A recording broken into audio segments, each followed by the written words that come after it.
দিল্লিতে 10ই নভেম্বর ভয়াবহ বিস্ফোরণ এবং তারপর দেশ জুড়েই সতর্কতা জারি করা হয়েছে। শিয়ালদা স্টেশন এবং হাওড়া স্টেশনে চলছে মক ড্রিল। সরাসরি শিয়ালদা স্টেশনের ছবিটা তুলে ধরবো। আমাদের প্রতিনিধি শিবাশিস মৌলিক রয়েছেন আমাদের সঙ্গে। শিবাশিস, কি ধরনের সতর্কতা অবলম্বন করা হয়েছে, কিভাবে চলছে মক ড্রিল? দিল্লিতে যে নাশকতার ঘটনা ঘটেছে 10ই নভেম্বর, আমরা জানি যে তারপরে দেশ জুড়ে বিভিন্ন গুরুত্বপূর্ণ এলাকাতে কিন্তু সেখানে নিরাপত্তা বাড়িয়ে দেওয়া হয়েছে, সেখানে সতর্কতা জারি করা হয়েছে। বাদ যায়নি শিয়ালদা স্টেশন, হাওড়া স্টেশনও। শিয়ালদা স্টেশন এবং হাওড়া স্টেশন সেখানে কিন্তু হাই অ্যালার্ট জারি রয়েছে দীর্ঘক্ষণের জন্য, এবং সেখানেই বম্ব স্কোয়াডের মক ড্রিল চলছে। এই মুহূর্তে আমরা দাঁড়িয়ে রয়েছি শিয়ালদাতে জিআরপি এবং আরপিএফের যে কর্মীরা, আধিকারিকরা তারা রয়েছেন, এবং সেখানে একেবারে যারা যাতায়াত করছেন সন্দেহজনক বা প্রয়োজনীয় যে কোনো যাত্রীর কিন্তু লাগেজ সেখানে চেক করা হচ্ছে।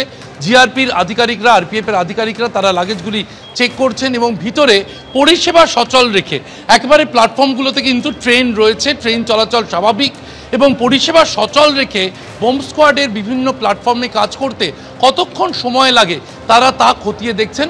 মক ড্রিলের মাধ্যমে বম্ব স্কোয়াডের আধিকারিকরা, কর্মীরা তারা ভিতরে শিয়ালদা স্টেশনে প্ল্যাটফর্মে একাধিক জায়গায় তারা মক ড্রিল করছেন, তারা কাজ চালিয়ে যাচ্ছেন, এবং একেবারে প্রস্তুত করে রাখা হচ্ছে